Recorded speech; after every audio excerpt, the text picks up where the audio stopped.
अस्सलाम वालेकुम dear students जो अभी हमारा जो नेक्स्ट टॉपिक है that is centre of gravity. Student जो सेंटर ऑफ ग्रेविटी होता है, अगर हम इसको डिफ़ाइन करें तो हम इसको कुछ ऐसे डिफ़ाइन कर सकते हैं: a point where the whole weight of the body appears to act vertically downward is called centre of gravity. Students, कोई भी अगर हमारे पास एक बॉडी है, एक ऑब्जेक्ट है, लेट्स से जैसे हमारे पास यहाँ पे एक लीनियर ऑब्जेक्ट है और it is made up of different particles. क्योंकि कोई भी ऑब्जेक्ट जो है वो पार्टिकल्स के साथ मिलके बना हुआ होता है, तो जो ग्रेविटेशनल फोर्स होती है अर्थ की, वो ईच पार्टिकल के ऊपर एक्ट कर रही होती है और एज अ होल उसका इफेक्ट हम किसी सेंट्रल पॉइंट से में देख सकते हैं।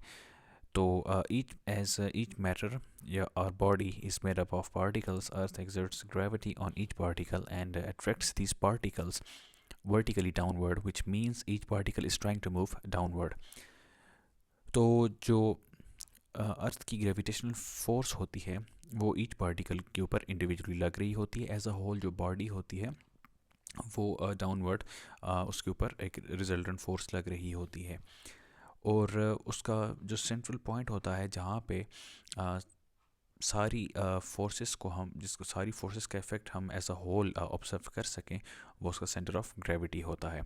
तो हमारे पास अगर डिफरेंट शेप्स के डिफरेंट ऑब्जेक्ट्स होते हैं, अगर वो ऑब्जेक्ट्स हमारे पास सिमेट्रिकल हैं, तो centre of gravity in symmetrical objects is their diagonal intersection.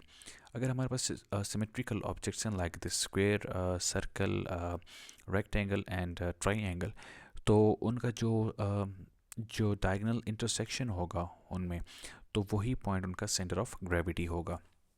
ताहम अगर हमारे पास कोई इस तरह के ऑब्जेक्ट हैं जो कि नॉन सिमेट्रिकल हैं, तो उनका जो सेंटर ऑफ ग्रेविटी होता है उसको फाइंड आउट करने के लिए हम प्लम लाइन का इस्तेमाल करेंगे।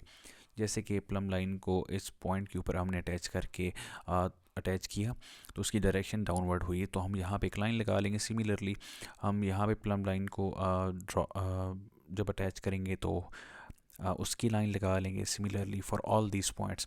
तो फिर ये सारे पॉइंट्स जिस जगह पे एक दूसरे को इंटरसेक्ट करेंगे, तो वही जो पॉइंट है वो इस ऑब्जेक्ट का जो है सेंटर ऑफ ग्रेविटी होगा। तो hope you have understood this.